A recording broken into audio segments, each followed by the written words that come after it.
Entonces, como les decía, paz inverencial. Bueno, la semana pasada mirábamos lo que era la carta uno, que era el mago, y veíamos de que las cartas tienen tres partes. Va, por ejemplo, si yo busco aquí la carta uno del tarot, lo primero que tenemos que identificar es que tiene tres secciones. Se pueden explicar de diferentes maneras, pero vaya, por ejemplo, si nosotros observamos aquí en la descripción de la lámina, dice: en las aguas de la vida aparecen dos columnas. Bueno, es la carta 2. Aparecen dos columnas, entonces las aguas de la vida es la parte inferior, ¿verdad? Puede interpretarse casi en su totalidad que las aguas de la vida son ¿cómo se llama? La energía creadora, ¿verdad? La energía que uno transmuta. Bueno, si quieren iniciamos con la lectura, ¿verdad? Y luego vemos un poco las explicaciones. De todos modos, la lectura es un poco larga. Y bueno, entonces aquí tenemos la parte de las aguas de la vida. No me acuerdo bien de los nombres de las tres partes, pero ahí los va a ir mencionando y ya vamos a ir cayendo en cuenta de cuáles son. Solamente quiero que observemos que todas las cartas, por ejemplo esta tiene aquí en el plano espiritual, ¿verdad? En el plano superior más bien, se tiene el plano superior, se tiene el área de las aguas de la vida y se tiene la acción de la carta. Ya vamos a ver bien los nombres. Entonces, así son todas. Por ejemplo, esta carta, aquí tiene su simbología, que simboliza la parte superior del espíritu. Aquí estas son las mismas aguas de la vida. Para la carta uno, la piedra cúbica de Yesod, que ya vimos lo que significaba. Y en este caso vemos las columnas del templo. Si se fijan, aquí están de un sentido y aquí están invertidos los colores. Y aquí la sacerdotisa. Bueno, vamos a leer la carta. Antes de continuar, a los miembros de nivel B les quiero informar de que les comenté a algunos miembros de segunda cámara sobre la lectura de los capítulos, y pues ellos han venido a acompañarnos para escuchar las lecturas, ya que les gusta a ellos también esto de seguir con las cosas de la gnosis. Vea, todos son amigos, ¿verdad? Así es que estamos en familia, podemos decirlo. Eh, Habemos 6, lo cual es bastante bien. Y empezamos. Capítulo 2 del libro Tarot y Cábala del Maestro Samael. Arcano, la sacerdotisa. Descripción de la lámina. En las aguas de la vida aparecen dos columnas del templo de Isis. La blanca, Yaquín, y la negra, Boaz. Cada una con 4 peldaños, significando los 4 cuerpos de pecado: físico, vital, astral y mental. Arriba aparece una maestra sentada entre dos columnas más grandes. Entonces, si observamos la carta, vamos a ver si le puedo dar un poquito de zoom. Aquí está. Bueno, si observamos la carta, en las aguas de la vida tenemos las dos columnas, una que se llama Yaquín y la otra que se llama Boaz.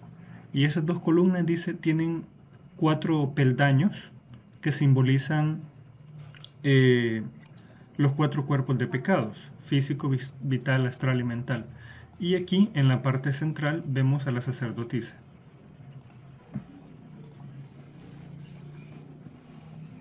que es una maestra, dice, sentada entre dos columnas más grandes. Entonces aquí tenemos estas columnas que son todavía más grandes. Eh, Ella está dentro de un templo. Está... oh, ahí está. Ella está dentro de un templo, está hacia nosotros, por eso las columnas están al revés. Entonces, las entradas al templo, según la lectura, es de esta manera. Y si nosotros observamos que las columnas están al revés, es porque el dibujo se está viendo desde adentro.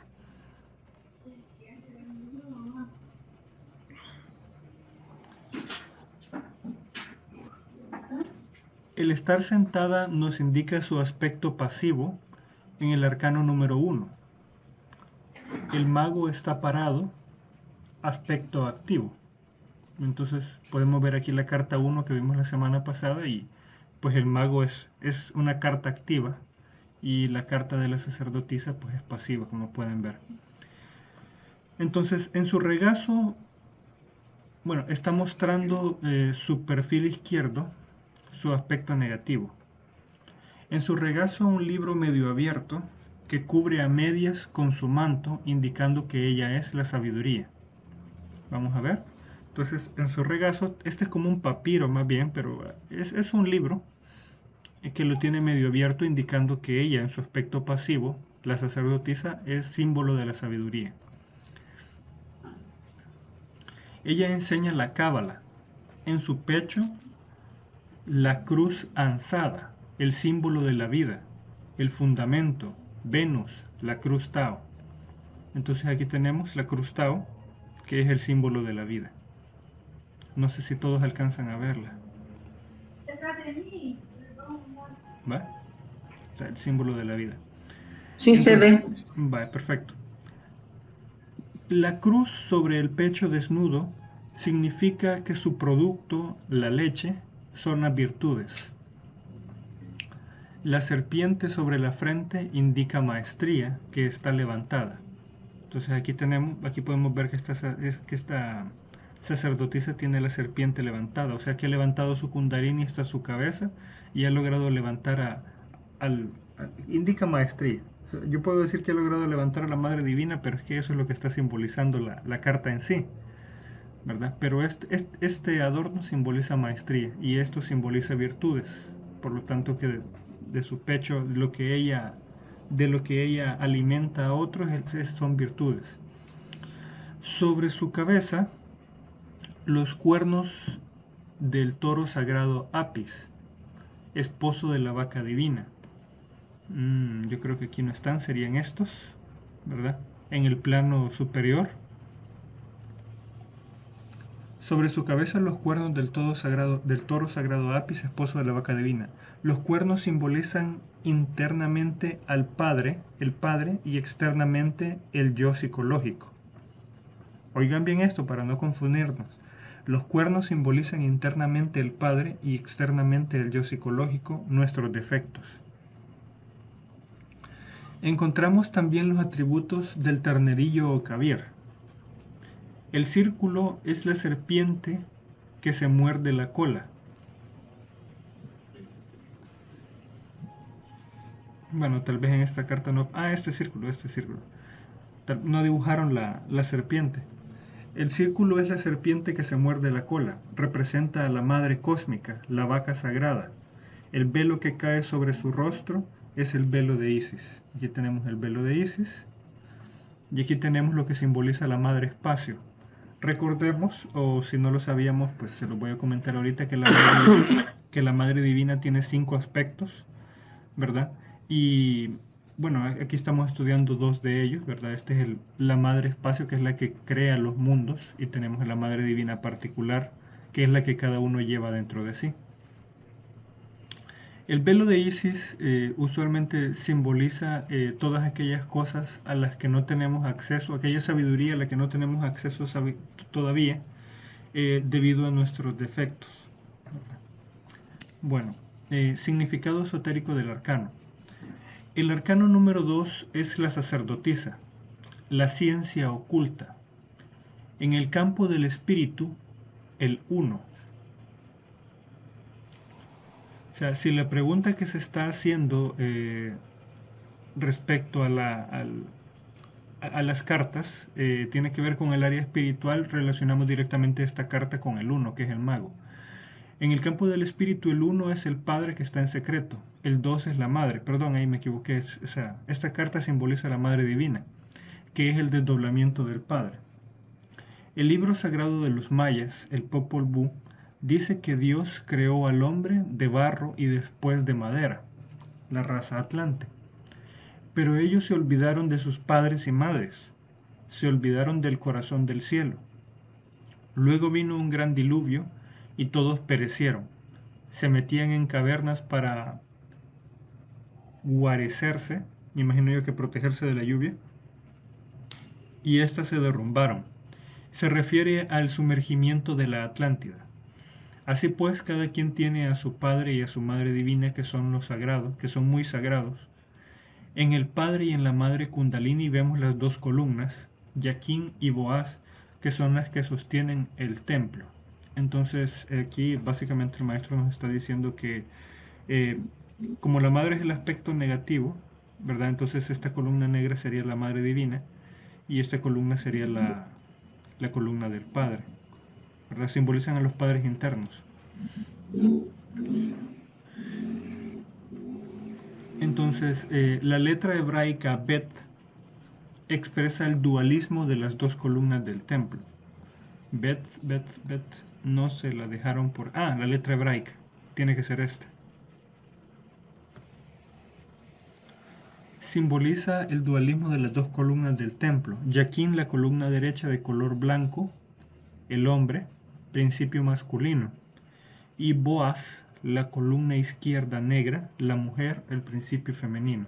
Entonces así tenemos a Yaquín y tenemos a Boaz, ¿verdad? Aunque el maestro, vamos a ver, la columna derecha de color blanco. Entonces la forma correcta de verlas es como están las aguas de la vida. Blanco, Yaquín, y el de izquierdo es negro, Boaz. Entre las columnas Yaquín y Boaz está el gran arcano. Precisamente esto no lo entienden muchos hermanos masones. Se coloca la piedra cúbica en estado bruto entre las dos columnas y se convierte en la piedra cúbica de Yesod ya labrada. Esto no es otra cosa que el sexo. El Sefirote Yesod hay que conocer. Esto no es otra cosa que el sexo, el Sefirote Yesod. A eso se refiere. Hay que conocer el arcano, el Maituna, representado por el cincel de la inteligencia y el martillo de la voluntad. Las palabras inefables de la diosa Neit han sido esculpidas con letras de oro en los muros resplandecientes del templo de la sabiduría. Yo soy la que ha sido, es y será, y ningún mortal ha levantado mi velo. Evidentemente, esta frase hace alegoría al hecho de que en esta carta la maestra, Madre Divina, creadora de virtudes, tiene un velo, al cual una persona normal o un mortal no puede levantarlo. Debe ser una persona que haya construido o labrado la piedra cúbica de Yesod sobre estas dos grandes columnas, ¿verdad? O sea, una persona que trabaja en el arcano con el apoyo de sus padres internos. El velo simboliza que los secretos de la madre naturaleza están ocultos para el profano. Bueno, es lo que acabo de decir, solo que de una manera más correcta. Y que solo el iniciado, después de incesantes purificaciones y meditaciones, logra descorrer. Vosotros debéis ser valientes y levantar el velo de Isis. Nuestra divisa gnóstica es telema. Telema significa voluntad. Entonces, para practicar el arcano y destruir defectos, uno necesita voluntad positiva. Uno necesita voluntad para hacerle oposición a un defecto que le está ganando la batalla. A eso se refiere. El número 1, el Padre, que está en secreto, es el eterno principio masculino. Quiero ver, no es tanto. El número 1, el Padre, que está en secreto, es el eterno principio masculino. Es en sí mismo Brahma, que no tiene forma, impersonal, inefable. Podemos simbolizarlo con el sol. El número 2, la Madre Divina, es el eterno principio femenino, que se puede simbolizar con la luna. Brahma no tiene forma, es aquello, pero en sí mismo es el gobernador del universo. Es Ishvara, principio masculino del eterno, el principio universal de vida. El principio universal de vida se desdobla en el eterno principio femenino universal, que es el gran pralaya del universo, del cosmos, seno fecundo donde todo nace y a donde todo vuelve. En el ser humano, la madre cósmica asume la forma de una serpiente.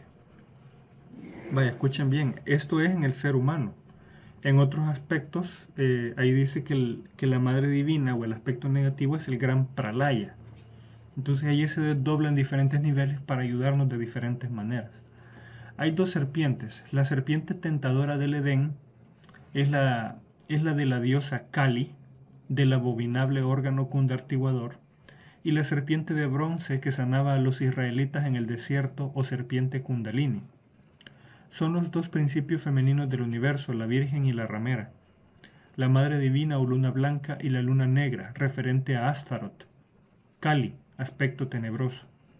Muchas personas a mí me preguntan porque a veces doy ejemplos de los mayas, que ellos también hacían estatuas de serpientes. Y la gente en la vida diaria comúnmente asocia las serpientes de los mayas con la serpiente tentadora del Edén. Y yo les recuerdo de que hay dos serpientes incluso en la Biblia. Vaya, por ejemplo, cuando Moisés se enfrentó a los sacerdotes del faraón siendo magos negros, como explica la Biblia, transformaron sus varas en serpientes, o llevaron serpientes, para atacar a Moisés. Y Moisés, representando a Dios, convirtió su vara, que obviamente la vara representa la médula espinal, ¿verdad? La columna, el camino donde levanta la Madre Divina, convirtió su vara, la que llevaba en la mano, ¿verdad? Que es un simbolismo, la convirtió en serpiente. Y es su serpiente blanca derrotó a las serpientes negras de los sacerdotes del faraón. Entonces yo le digo a la gente, ¿por qué no se acuerdan de esa parte de la Biblia? Que a esa serpiente es que se refieren los mayas cuando hacen estatuas de serpientes. Bueno, continuemos. El arcano número 2 es el de la sacerdotisa. En ocultismo se dice que es la manifestación dual de la unidad, o sea, del Padre. El Padre existe y de él sale la Madre. La unidad, al desdoblarse, da origen a la feminidad, dice, receptora y productora en toda la naturaleza. Es obvio que dentro del organismo humano está el número 2, la imaginación, receptora y productora, la imaginación, recordemos eso. Y este está relacionado con el número 1, la voluntad. Entonces tenemos la carta 1 que representa la voluntad y la carta 2 que representa la imaginación. Se están dando varios significados de las cartas, ¿verdad? Debemos estudiarlos. Esto del tarot y cábala necesita estudio. Hay que distinguir entre la imaginación intencional y la imaginación mecánica. Es obvio que la imaginación mecánica resulta siendo la misma fantasía. La clave de poder se halla en unir la voluntad y la imaginación en vibrante armonía. Escuchen bien, la clave de poder. O sea, no está diciendo la clave de poder para ser feliz, la clave de poder para... No, o sea, la clave de poder, punto, ¿verdad? Se halla en unir la voluntad y la imaginación en vibrante armonía. Así podemos conseguir muchas cosas. Hay una clave para salir en astral y esta es rápida.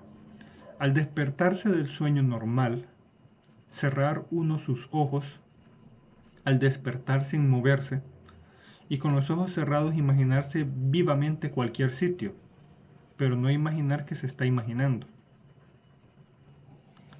Hay que traducirlo en hechos.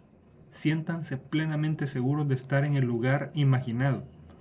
Unir la voluntad y la imaginación, y es lógico que si se logra la unión, el resultado es el triunfo.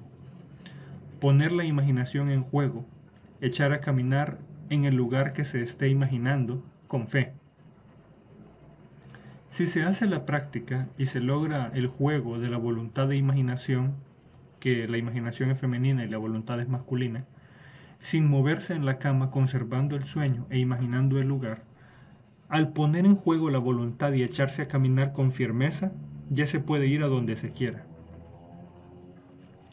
En cierta ocasión me encontraba en una selva y pasando por un camino me hablaron de una montaña. Por ser peligroso el lugar, fui a investigar en astral. Me imaginé la montaña, vi niebla, unas escalinatas y un grupo de adeptos. Al entrar a ese sitio me dieron una cuchara con miel de abejas, el alimento de la logia blanca y el pan de la sabiduría. Luego me dijeron que me purgara con aceite de ricino para limpiar el estómago. Al otro día salí del cuerpo al que ya le había limpiado el estómago. Vi las estrellas e hice la runa Man. Los adeptos me ordenaron descender a los mundos infiernos. Entré en una región de profundas tinieblas donde me atacaron unas bestias terribles. Eran mis yoes. Me tocó meterme por puertas donde apenas si cabía, por estrechos caminos y de ahí salir por un panteón. Todo lo del ego es muerte y desgracia, es Mefistófeles. Hay que trabajar muy duro. Bueno, esa es la lectura de la carta 2. Ya les dije cómo va esto de la lectura de este libro. En la primera carta, pues vamos, como ustedes pueden observar aquí a la izquierda, vamos a ver los 22 arcanos mayores. Luego más adelante, en los próximos capítulos, vamos a ver a más a profundidad los 22 arcanos mayores y vamos a ver la existencia de arcanos menores. Todavía más adelante en el libro, pero mucho más adelante, se va a observar cómo usar las cartas. Sin embargo, ya solo con estudiar las cartas, ya uno debe empezar a tener principios de cómo utilizarlas, ¿verdad? Es más que una carta, es un simbolismo tanto en sueños como en el mundo físico. ¿Tienen algunas dudas o preguntas? Yo escuché a alguien que escribió algo. No, no hay nada escrito. ¿Dudas o preguntas, hermanos? Hola.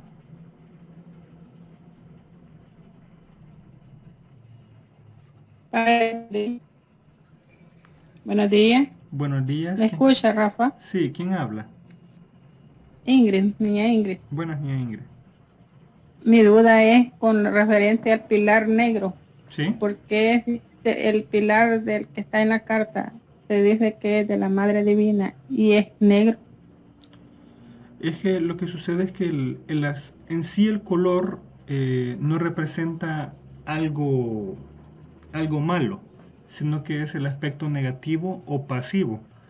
Tanto en la eléctrica como en otras artes, el aspecto negativo simboliza algo pasivo, ¿verdad? Entonces, vamos a ver la carta. Entonces, varias veces lo digo cuando estoy dando la conferencia, de que el hecho de que se diga negativo no quiere decir que sea malo. El ego no es que sea negativo, el ego es que está fuera de lugar. En la naturaleza, si usted observa, siempre la parte negativa es la pasiva, la que está esperando que haya acción y toma su lugar en la naturaleza. Y el aspecto blanco siempre es el activo. Entonces es igual en la comprensión del universo. Pero como le repito, tal vez la palabra negativa hoy en día se malinterprete o el color negro se malinterprete, pero esotéricamente es correcto, ¿verdad? Negativo no es malo, sino que quiere decir el aspecto pasivo de la Trinidad, de la divinidad. No sé si le parece, le está satisfecha con la respuesta. Sí, gracias. Vaya.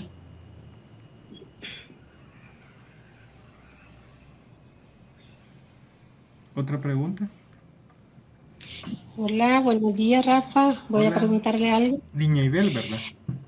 Sí, en la historia al final, donde dice, la historia que cuenta el maestro, yo entiendo que él usó la imaginación y la voluntad unidas, ¿verdad? Sí, correcto. Pero sí, hay algo donde dice, y bueno, y salió y fue al lugar, ¿verdad? Donde se encontró con los señores que le dieron, la logia blanca que le dio la miel. Correcto. Pero luego dice, bueno, que le mandaron a limpiarse el estómago. Y Sí. luego dice que vio profundas tinieblas y habla del yo. Entonces ahí ya me confundo un poquito, no sé sí sé que tiene que ver la limpieza del estómago, pero luego dice que vi yoes, o sea, ¿a qué se refiere él cuando dice que vio yoes? Es que lo que sucede es que él fue en astral al templo que estaba ahí cerca. Entonces, Sí, en el templo, pues le dieron miel y pan, ¿verdad? Que simbolizan que es el alimento de todo gnóstico. Este, pero estaba en el plano astral, en el mundo espiritual. Después de tomarse la miel y el pan, le ordenaron que bajara a los mundos infiernos, pero bajó a sus mundos infiernos, a los de su Ya. interior. No fue a visitar otros demonios de otros lugares o a otras personas que fueran malintencionadas, no. O sea, él bajó a sus propios mundos infiernos y estando ahí fue que se encontró con su propio ego. Ah, ya.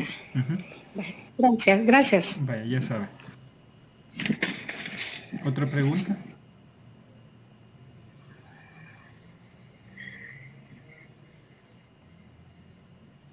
¿Todo está claro? Vamos a ver. Sí. Sí. Va, perfecto. Entonces, si nadie más tiene una duda, pues voy a detener hasta aquí la grabación porque lo demás que sigue ya es parte del